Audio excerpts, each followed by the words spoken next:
Balita at impormasyon magkasama, magkasangka. Doble paglilingkod ng tamang balita at tamang impormasyon. Dapat talaga nakatandem na to. Makinig ng live sa DWIZ. Naka-live din sa DWIZ Regional Integrated News. Panoorin ang live sa Aliw 23 at i-follow na sa social media DWIZ Facebook at YouTube. Tandem nina David at John. David Oro at John Ibanez. Magkakambal na pagseserbisyo sa bayan. Hatid ang mga balita na bagong-bago. Hindi OA. Diretsahang pagbibigay ng kailangang impormasyon sa bayan. Tandem nina David at John. Hatid ng nagbabalita ng tama. Naglilingkod ng tama. WIZ.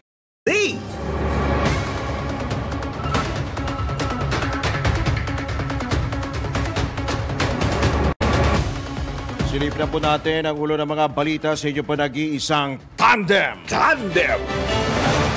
Deadline ng PUV consolidation extended hanggang sa katapusan ng Abril. Tandem. Petisyon kontra People's Initiative o PI, ihahain na ng Senado sa Korte Suprema. Tandem. Panibagong taas presyo ng mga pangunahing bilihin, aprobado na ng Department of Trade and Industry. Tandem. Pagtuyot, ramdam na sa 8 probinsya, 19 na iba pa apektado na rin. Tandem. Pabalik sa dating school calendar, pinabura ng mga Pilipino ayon sa isang survey. Tandem. Sa balitang pangkalakalan, Department of Finance, wala pang planong magpatupad ng karagdagang buwis sa junk foods at sweetened beverages. Tandem. Balita naman sa ibayong dagat, 6 patay, 14 na iba pa sugatan naman sa pagsabog sa Mongolia. Tandem. Sa balita sa mundo ng showbiz, actress na si Gladys Reyes at Christopher Rojas nagdiwang ng kanilang ka-20 wedding anniversary. Tandem. At sa mundo ng sports, ang tabayanan ng report ni Tandem Anthony Suntay. Tandem.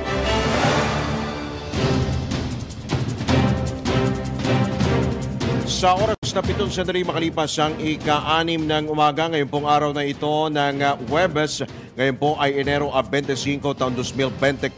Kayo po ay nakatutok dito pa rin sa Villa May Todo Lakas, DWIC 882 at Aliw Channel 23 sa ngalan ni na Tandem David Oro at John Ibanez, Drew Nasino. Tandem. Sa detalye ka ng mga mainit na balita, pinalawig ng pamahalaan ng deadline ng franchise consolidation para sa PUV Modernization Program. Ayon sa Presidential Communications Office, inaprobahan ni Pangulong Ferdinand Marcos Jr. ang rekomendasyon ni Transportation Secretary Jaime Bautista na i-extend pa ng 3 buwan o hanggang Abril 30 ang consolidation ng mga traditional na jeep. Ito'y upang bigyan ng pagkakataon ng mga jeepney operator at driver na hindi nakaabot sa cut-off na makapag-consolidate. Matatandaan nitong Disyembre 31 nang matapos ang deadline para sa franchise consolidation. Tandem. Kaugnay pa rin ang balitang preserba o pagpepreserba sa iconic na disenyo ng traditional na jeep, tiniyak ng House Speaker. Detalye hatid ni Patrol 11 Tina Nolasco. Siniguro ni House Speaker Martin Romualdez sa kanyang pakikipag-usap sa mga trooper at operator na tutol sa PUV Modernization Program na tutulong siya upang mapreserba ang iconic na itsura ng traditional na jeepney sa bansa. Ayon kay Romualdez, ito kasi ang simbolo ng Pilipinas, kaya hindi dapat ito mawala at suportado niya ito. Pinagpapasalamat din ng House Speaker na lumapit ang mga ito sa kanya upang malaman ang kanilang mga hinaing. Giti Romualdez, ayaw niyang mawala ang imahe ng jeepney dahil ito ang imahe ng Pilipinong kultura. Kasabay nito, sinabi ng leader ng Kamara na asahan na ang kaunting pagsubok sa programa, ngunit tinitiyak niyang may mga ayuda para sa mga apektuhan gaya ng AICS, TUPAD at Social Assistance. Ito si Patrol 11, Tina Nolasco para sa Impilang May Todong Lakas DWIZ, nagbabalita ng tama, naglilingkod ng tama. Kapag may bagong balita, naka-on air, agad-agad, DWIZ Patrol Report. Speaking of transportation, pinalalahanan muli ng LTFRB o Land Transportation Franchising and Regulatory Board ang mga transport network companies sa bansa na tumalima sa nakasaad na terms and conditions sa kanilang accreditation.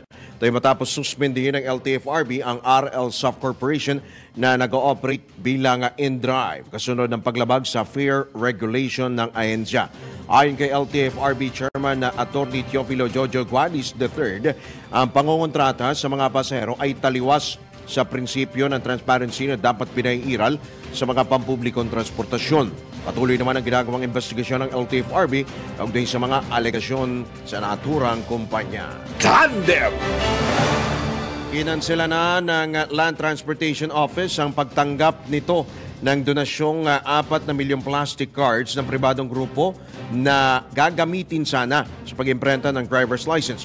Ayon kay LTO Chief Assistant Secretary Vigor Mendoza II, ito'y hanggat wala pang guidelines ang Department of Transportation na magbabantay sa mga ibinibigay sa ahensya. Sunod ito ng inilabas na legal opinion ng Office of the Solicitor General kung saan nais nilang matiyak ang pagkakaroon ng safeguard sa paggamit ng donasyon. Sinabi ni Asek Mendoza na ayaw niyang may grupong mapapaboran kaya't lumapit na sila sa DOTR para maglabas ng guidelines o panuntunan kung paano ipatutupad ang pagtanggap ng donasyon. Tandem! Aabot naman sa 32,000 delinquent na mga sasakyan at motorsiklo ang narehistro sa Land Transportation Office, National Capital Region simula Enero 1 hanggang 23. Ayon kay LTO NCR Regional Director Roque Versosa III, sa nabanggit na bilang ay may kabuang 11,745 na sasakyan at may 20,000 motorsiklo ang may delinquent na mga accounts sa pamahalaan na nairehistro na. Dahil dito, buong taong magsasagawa ang LTO-NCR ng operasyon laban sa mga hindi rehistrado sa sasakyan kaugnay sa no registration, no travel policy na ipinatutupad ng ahensya. Tandem!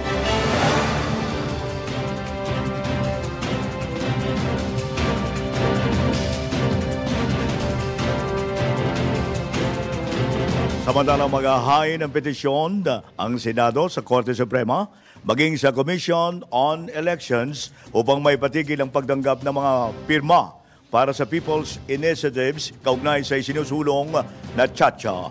Ayon kay Senate Minority Leader Coco Pimentel, dapat na tumigil ang COMELEC sa pagtanggap ng mga lagda na sinasabing ministerial duty. Paliwanag ng Senador, walang katwiran na tumanggap ng mga nakalap na lagda ang ahensya para sa People's Initiative dahil naniniwala ang Korte Suprema na sa ngayon ay hindi sapat ang batas para sa People's Initiative. Tandem! Kaugnay pa rin ang balitang yan, taga po tayo ng report mula sa Senado.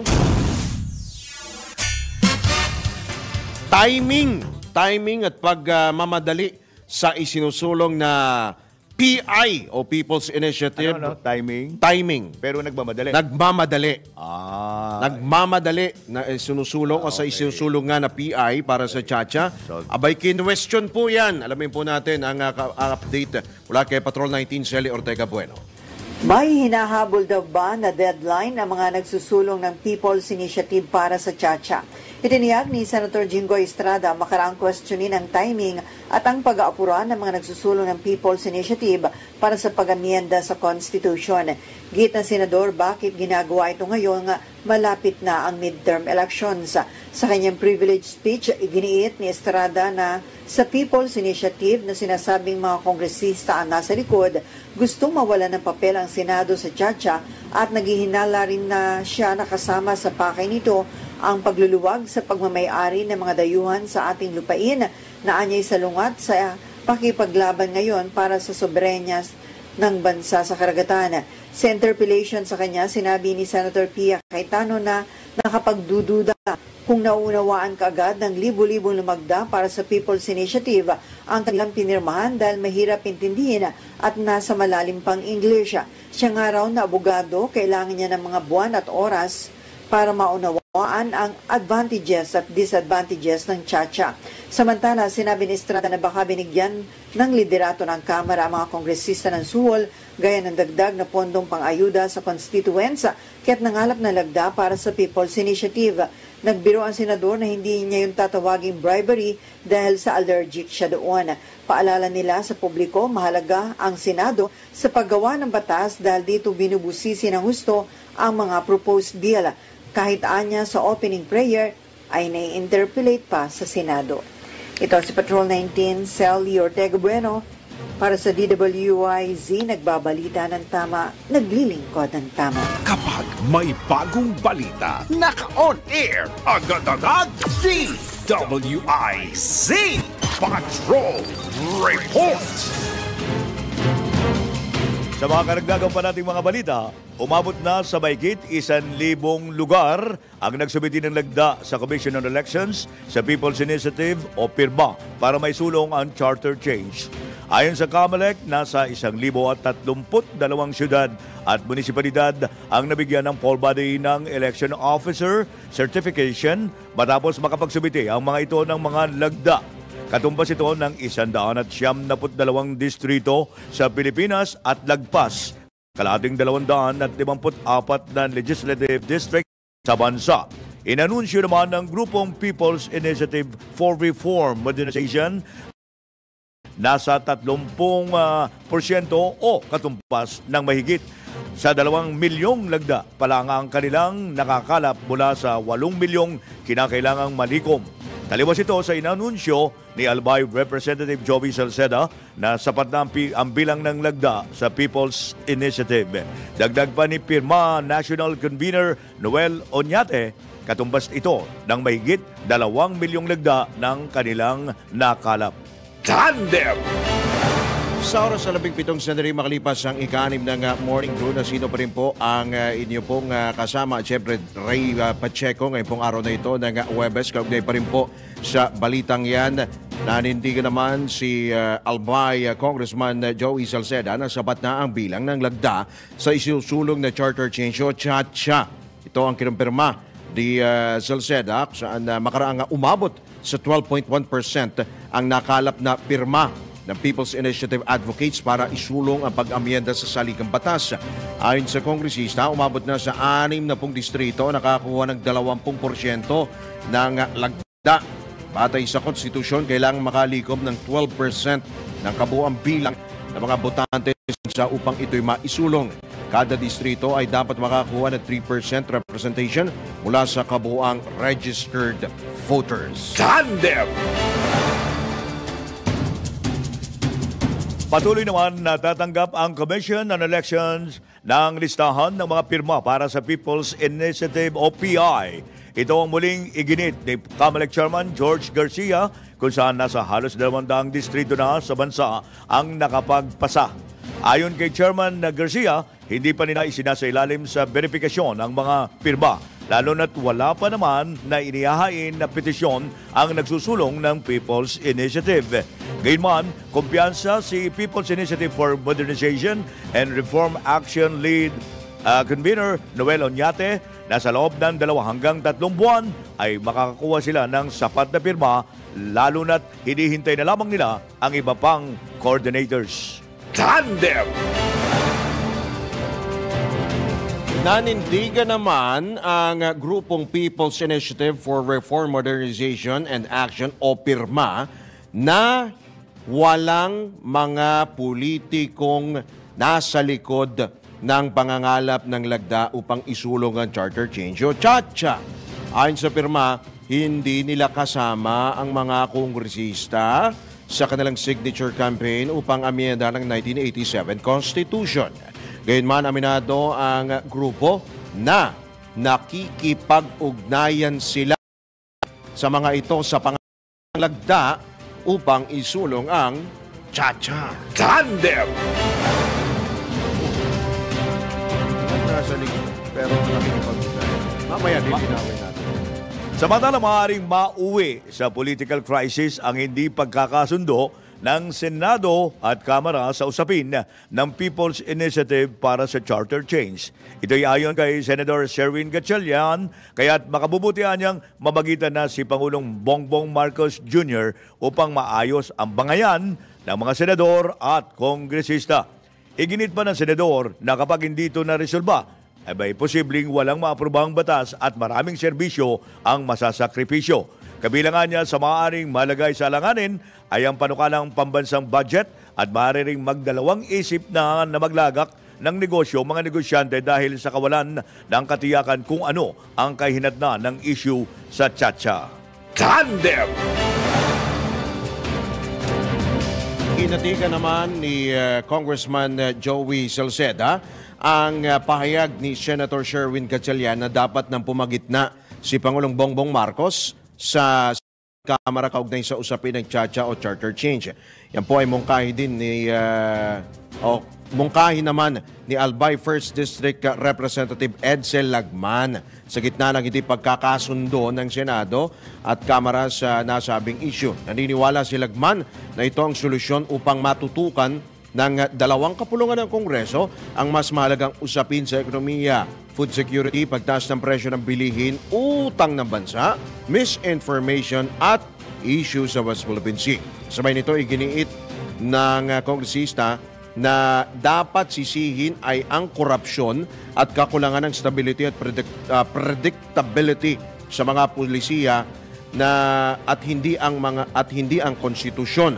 Supreme Court din anya ang dapat magpasya kung dapat bang bumoto ng hiwalay o magkasama sa ilalim ng Constituent Assembly ang dalawang kapulungan. Una nang naglabas ng manifesto ang Senado na kumukondena at kumukontra sa inilalargang PI para sa Chacha.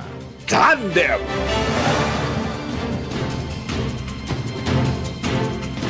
Kaugnay pa rin sa Chacha, muling iginit ng Commission on Elections na babantayan at bubusisiing mabuti ang mga nakuwang pirma para sa People's Initiative. Sa panayam ng DWIC, sinabi ni COMELEC Chair Spokesman Attorney John Rex Radianco na nasa unang bahagi pa lamang ang proseso at sa oras na may maghain ay na may sampang petisyon kaugnay rito ay be-verify na ang naturang lagda. Makakaasa po kayo na bubusisiin po ng COMELEC yan.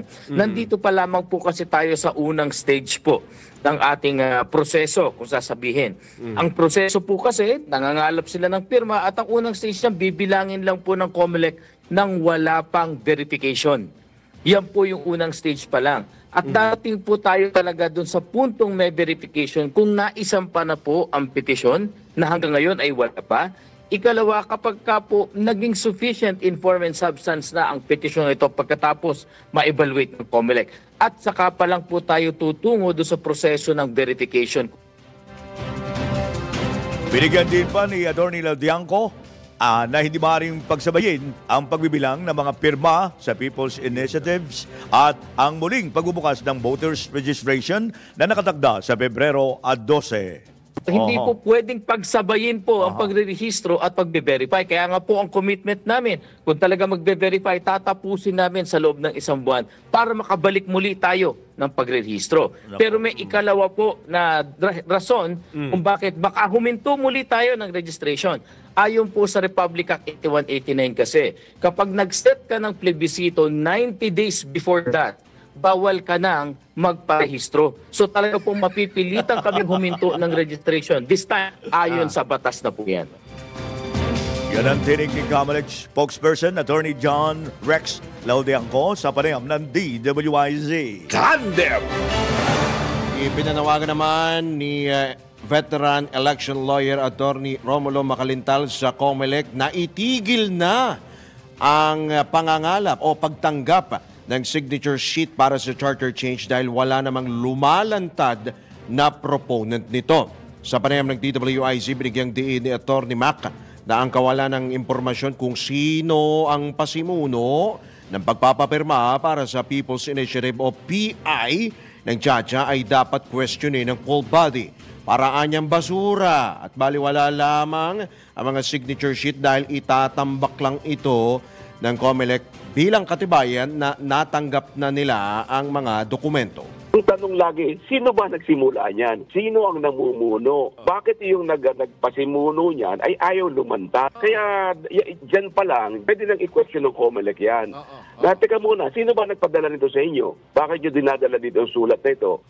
Yun siguro ang dapat itanong ng COMELEC sa kanila. Sino ba nagpadala sa inyo? Sino ba ang namumuno sa inyo? Hindi naman dapat may taong responsible na talagang susulatan ng COMELEC. Inihayag din ni Makalintal na hindi maaring maging attachment ng isang petisyon ang mga isinumiting dokumento dahil nakasaad sa signature sheet na nabasa ng mga pumirma ang petisyon bago sila lumagda. Ay ang sabi sa batas, dapat may petition na nabasa at naunawaan ng mga gumawa ng signature sheets na yan. Paano nila sasabing naunawaan nila yung petition? Ganun wala pa namang petisyon. Ang COMELEC mismo nagsabi na wala pa po kami natatanggap na petisyon, kaya wala pa kaming jurisdiction.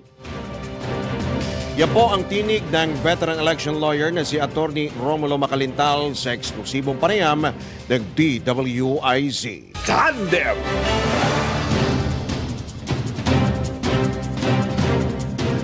Sa oras na 32 sandali makalipas ang ika-6 ng morning, nagbabalik pa rin po niyo po nag-iisang tandem dito pa rin sa Pila. May todo lakas DWIZ 882 at Aliw Channel 23. At sa pagkakataong ito, tayo po ay tumanggap pa ng isa pang report mula pa rin sa labas ng Ipilan. Ugay pa rin po ito sa PI. Chacha, ilang senador hihimukin ng publiko na huwag magpaloko sa questionableng pangangalap ng pirma para sa People's Initiative. Isa pang report mula kay Patrol 19, Shelly Ortega Bueno.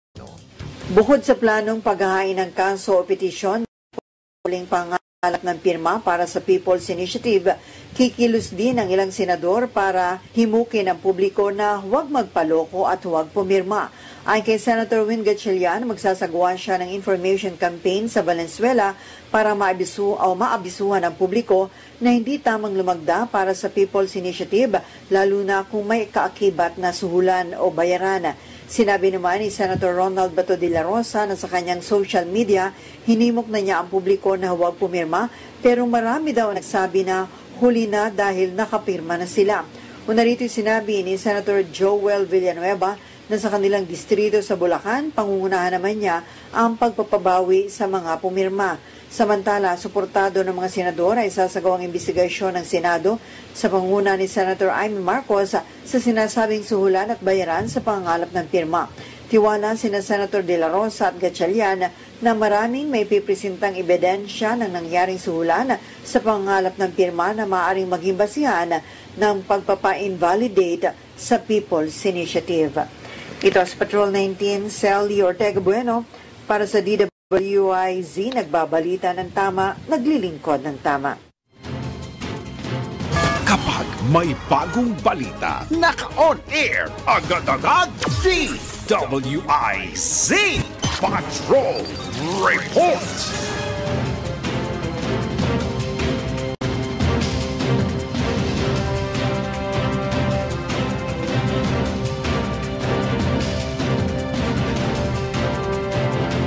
Samantala, dapat hindi makialam ang mga opisyal ng barangay sa signature campaign sa People's Initiative na nagsusulong ng charter change. Itong paniniwala na ni Commission on Election Chairman George Garcia kasunod ng magkakaibang pahayag ng ilang opisyal ng Department of the Interior and Local Government at kaugnay sa paglahok ng mga opisyal ng barangay sa People's Initiative. Paliwanag ni Chairman Garcia, ito'y para makita talaga ang sentimiento ng taong bayan. Matatandang nagbabala si Interior and Local Government Undersecretary Felicito Balmosina laban sa mga barangay officials na sangkot sa pangangalap na nagda sa People's Initiative. Ngunit kalaunan, nilinaw ni DILG Secretary Benhar Abalos na personal lang ito na opinyon ni Yusek Balmosina at hindi ng departamento. Tandem! Tiniyak naman ng Commission on Elections na mas mahalaga ang preparasyon para sa 2025 midterm elections. sinusulog na People's Initiative o PI. Ayon kay COMELEC Chairman George Garcia, hindi sila papayag na masakripisyo ang kanilang preparasyon para sa nasabing halalan. Iginit pa ng poll body chief na uunahin nila parati ang paghahanda para sa 2025 polls kumpara sa ibang bagay. Ang 2025 elections, ang pagkakataon ng mga botante na pumili ng kanilang mga pinuno na uhubog sa kinabukasan nila ng kanilang bayan. Tandem!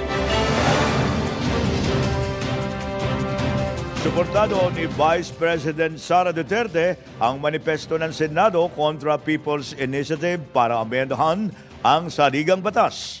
Ayon kay BP Duterte, indikasyon ito na gumagana ang demokrasya sa Pilipinas. Matatandang unanimous o nilagdaan ng lahat ng senador ang isang manifesto kontra People's Initiative para maisulong ang charter change dahil sa nila'y lantarang pagtatangkang labagin ang saligang batas, bansa at taong bayan. Nakasad din sa naturang manifesto na hindi papayag ang Senado na patahimikin at muli silang manindigan bilang huling baluarte ng demokrasya sa bansa. Tandem! Naniniwala naman si Cagayan de Oro 2nd District Representative Rufus Rodriguez na kayang matapos ng Kamara at Senado ang pag-amyenda sa saligang batas bago ang Holy Week recess ng Kongreso sa Marso. Ayon kay Congressman Rodriguez, mahalagang mabago na ang economic provisions ng 1987 Constitution upang makaakit ng mga foreign investor na magre-resulta sa mas maraming trabaho at kita ng mga Pilipino. Iginit pa ng mambabatas na sa halip na mag-aksaya sa sinasabing no election scenario, dapat patuloy na makipagtulungan na lang ang mga senador sa pagbabago ng economic provisions ng saligang batas. Lagi niyang nire-respeto ng Kamara ang bicameralism o pagiging hiwalay ng Senado sa House of Representatives, pero laging hindi nito pinapakinggan ang panukalang Chacha. Tandem! Pabor naman ang grupong People's Initiative for Reform, Modernization and Action sa pag-imbestiga ng mga otoridad sa mga nakalap na lagda hinggil sa People's Initiative. Ipininiwanag ni Pirma Legal Counsel Attorney Evaristo Gana, sila ang dumidepensa sa mga pirma na lumalabas ngayon hinggil sa mga aligasyon ng katiwalian sa pagkalagda ng publiko. Aniya, bukas ang pirma sa oras na imbestigahan ito ng anumang ahensya ng pamahalaan. Matatandang lumutang ang alingas-ngas na may nangyaring suhulan sa mga lalagda sa People's Initiative upang maamyendahan ang saligang batas. Tandem! Samantala, naman ni Finance Secretary Ralph Recto ang pag-amyenda sa economic provisions ng 1987 Constitution sa layuning makahimok ng marami pang mga dayuhang mamumuhunan. Ayon sa kalihim, personal niyang sinusuportahan ang inisyatibo bagamat wala pa siyang natatanggap na direktiba mula kay Pangulong Ferdinand Marcos Jr. Idinagdag pa ni Secretary Recto na may kay Pangulong Marcos na ang desisyon upang amyendahan ang economic provisions ng konstitusyon upang mas maraming mahikayat na investor o mamumuhunan sa bansa. Tandem! Aprobado naman ng DTI o Department of Trade and Industry ang pagtaas sa presyo ng ilang paunahing bilihin na may suggested retail price. Kabilang dito ang 4 na brand ng sardinas, isang klase ng powdered milk at 4 na sabon. Nabatid na naglalaro sa piso at 50 sentimo hanggang 6 na piso ang pinayagang dagdag presyo ng DTI sa mga nasabing produkto. Samantala, kinumpirma naman ni Trade Secretary Alfredo Pascual na pinag-aaralan na ng pamahalaan ang pagtatanggal ng SRP sa mga basic at prime commodities. Tandem! Pinag-aaralan na rin ng DTI, Department of Trade and Industry, ang pagbuo naman ng isang regulasyon na para sa signage o label na mag-aalerto sa mga consumer hinggil sa pagbabago ng laki o yung bigat po yung ng isang produkto. Ito'y sa gitna nga ng pagkakaroon nga ng sinasabing shrinkflation kung saan pinaliliit o binabawasan ng mga manufacturer ang bigat ng kanilang mga produkto upang mapanatiling abot kaya ang presyo. Ayon kay Trade Assistant Secretary Attorney Amanda Nograles, maaring ilagay ng mga manufacturer ang label sa mga pakete ng produkto habang pagkakabit naman ng signage sa mga shelf ng supermarket at sari-sari store ang maaring gawin ng mga retailer. Binigyang diin ng DTI na sa pamamagitan ng nasabing hakbang ay mapoprotektahan ang kapakanan ng mga consumer na apektado ng pagtaas ng presyo ng mga bilihin. Tandem!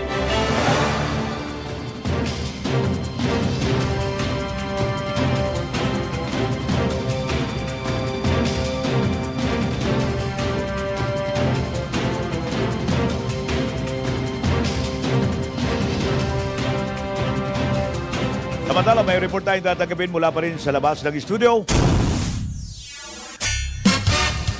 Pangulong Marcos dadalo sa National Remembrance ng Heroic Sacrifice ng SAF. O nga pala, no? SAF 44 ngayong araw na ito. Alamin natin ang detalye mula kay Gilbert Perdez. Nakatagdang patungong Cavite si Pangulong Ferdinand Marcos Jr. ngayong araw. Ang pagbisita ay bilang pangunahing bahagi ng pambansang pagunita sa kabayanihan at sakripisyo ng SAF 44, isang pag-alaala ng dinadaos taon-taon mula nang ilabas ang Proclamation No. 164 noong 2017.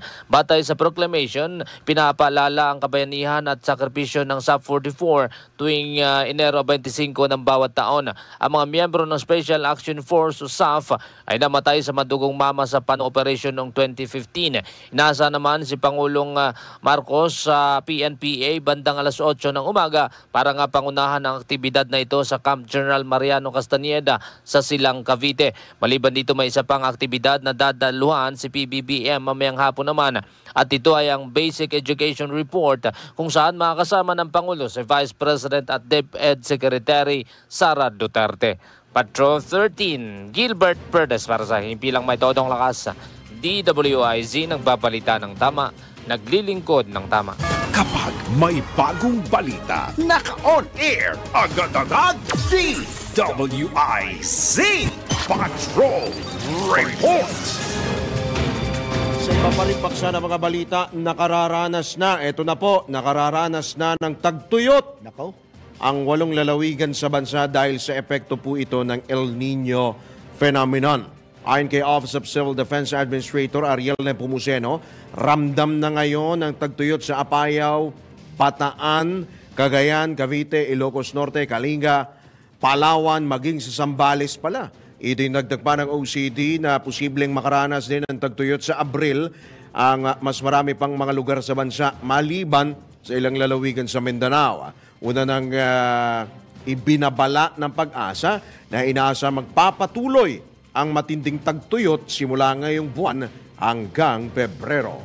Tandem!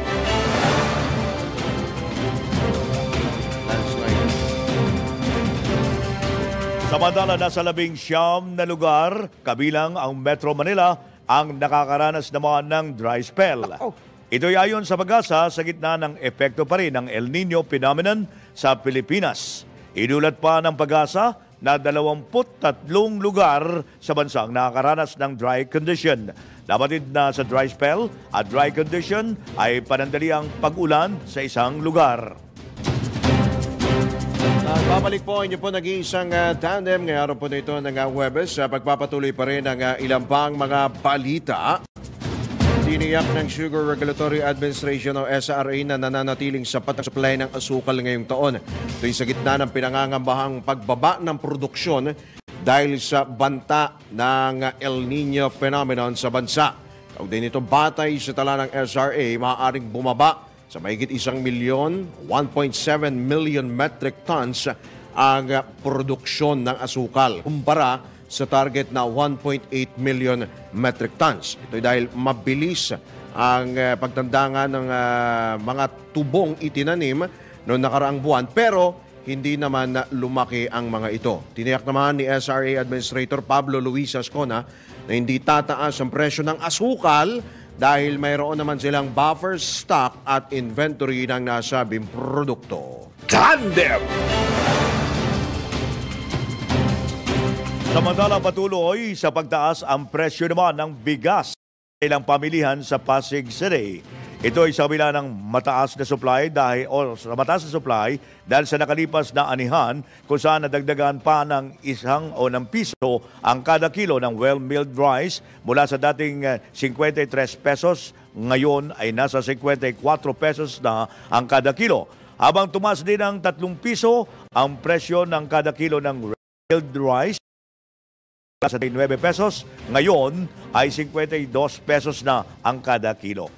Nabatid na ito ang tinatawag na broken rice o durog na bigas na manilaw-nilaw ang kulay. Tandem! Speaking of pagkain, speaking of presyo po ng pagkain, tanggap po tayo ng pag-uulat mula sa labas ng impilan. Presyo ng ilang gulay sa ilang pamilihan sa Metro Manila nanatiling mababa. Hanggang kailan kaya? Alamin ho natin ang report buhat kay Patrol 30 Jelly Mendez. Nananatili pa ring mababa ang presyo ng gulay sa ilang pamilihan sa Metro Manila. Sa Marikina Public Market, nasa 120 pesos pa rin ang presyo ng pulang sibuyas kada kilo. Nasa 90 hanggang 100 pesos naman ang per kilo ng puting sibuyas, 140 ang kada kilo ng bawang, 120 ang per kilo ng luya, at habot kaya pa rin ang talong na nasa 25 pesos ang kada kilo.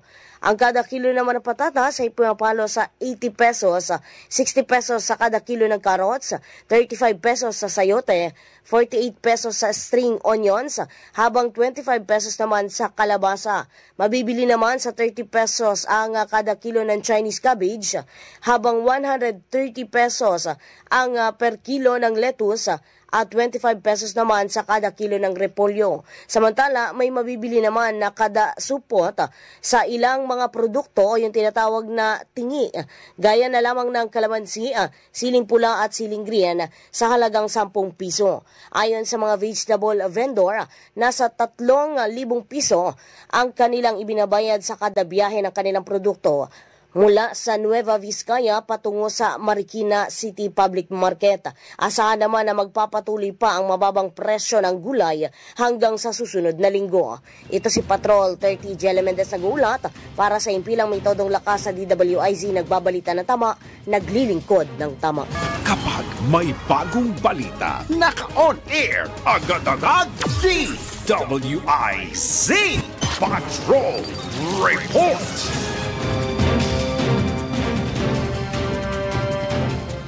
Sa kaugnay na mga balita pa rin, hindi nakikita ng gobyerno na magpatupad muli ng price ceiling sa bigas ngayong taon. Ito ang pinahayag ni Finance Secretary Ralph Recto dahil nagsusubikap ang pamahalaan na patasin ang output ng sakahan sa bansa upang mapababa pa ang inflation. Ayon sa kalihim, tututukan nila ang pagpapalakas ng produktibo ng agrikultura sa bansa. Gayman, isa rin sa posibilidad na makaka-epekto sa supply ng langis ay ang tensyon sa pagitan ng Middle East, Iraq at grupong Hamas. Tandem! Aabot naman sa mahigit 160 tonelada ng Highland vegetables ang target na maibenta ngayong Enero sa pamamagitan ng Veggie Connect ng Kadiwa at iba pang programa ng Department of Agriculture. Ito ayon kay Agriculture Secretary Kiko Laurel ay bahagi ng tulong ng ahensya sa mga magsasakang nakararanas ng overproduction o oversupply ng gulay ngayong buwan. At ay sa ulat ng DA-CAR o Department of Agriculture Cordillera Administrative Region, nasa kabuang 163,000 kilo ng gulay ang ibebenta hanggang bukas po ito. Hanggang bukas na lamang, Enero 26.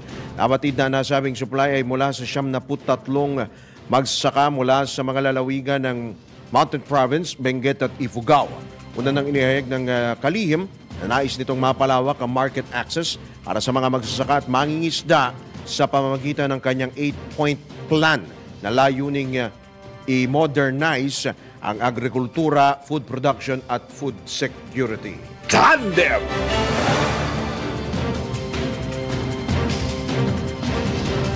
Samantala, bagyang bumaba ang level ng tubig sa dam sa Luzon. Ito ay ayon kay Pag-asa hydrologist Adelaida Duran ay sa gitna ng epekto ng El Nino phenomenon. Sumadsad ang level ng tubig ng 0.20 o hanggang 0.41 meters sa loob ng 24 na oras sa San Roque Dam sa Pangasinan, Pantabangan Dam sa Nueva Ecija at Magat Dam sa Isabela. Habang bumaba naman sa 0.14 meters ang level ng tubig sa Angat Dam na nagsusupply ng tubig sa Metro Manila. Paliwanag ni hydrologist Duran, ito'y dahil hindi na masyadong umuulan sa ilang lugar sa bansa. Gayunman, nilinaw ng opisyal na nananatili pa ring mataas ang level ng tubig ng mga dam. Tandem! Nagpapatuloy pa rin ang rehabilitasyon ng National Irrigation Administration NIA sa Angat Regulatory Dam o mas kilala bilang Bustos Dam. Kabilang sa hakbang ng ahensya ang pagpapalit ng rubber gate number 5 na napaulat na nasira noong 2020. Ayon sa NIA, agad sila nakipag-ugnayan sa mga LGU at Irrigators Association upang hindi makaapekto ang pagkasira ng dam sa irrigation supply sa mga magsasaka sa Bulacan at Pampanga. Para naman matiyak ang kalidad ng bagong rubber gate, nagsagawa rin ang NIA ng inflation at leak testing pinalobo. Oras na matapos ang pagpapalit ng rubber gates ng Bustos Dam, inaasa makikinabang dito ang mahigit 20,000 magsasaka mula sa Bulacan at Pampanga. Tandem!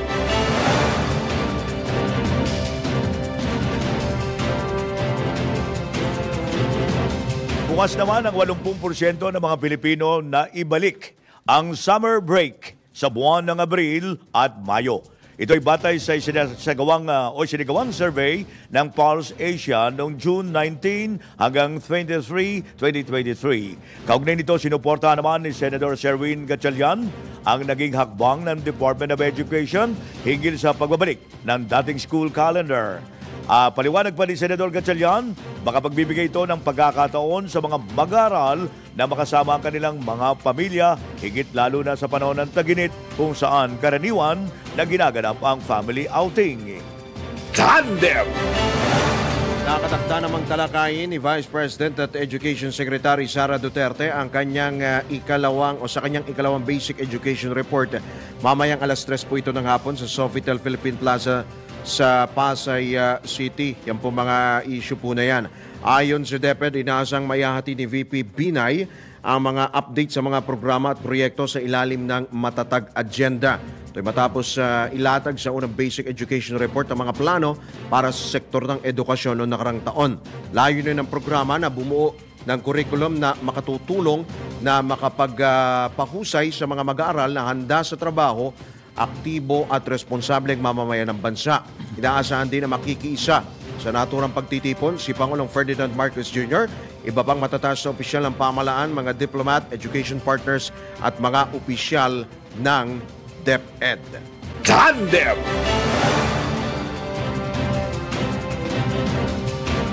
Magbabalik po ang tandem. Makalipas lamang po ilang mga paalala mula po sa ating mahal na himpilan. Oras, 1 minuto na lang bago sumapit ang ganap na alas 7. Tandem! This is the news and information station of Aliu Broadcasting Corporation. Nationwide, worldwide, and netwide. Broadcasting live from City State Center, Pasig City, Philippines. Ito ang DWIZ. Nagbabalita ng tama, naglilingkod ng tama sa lahat ng Pilipino.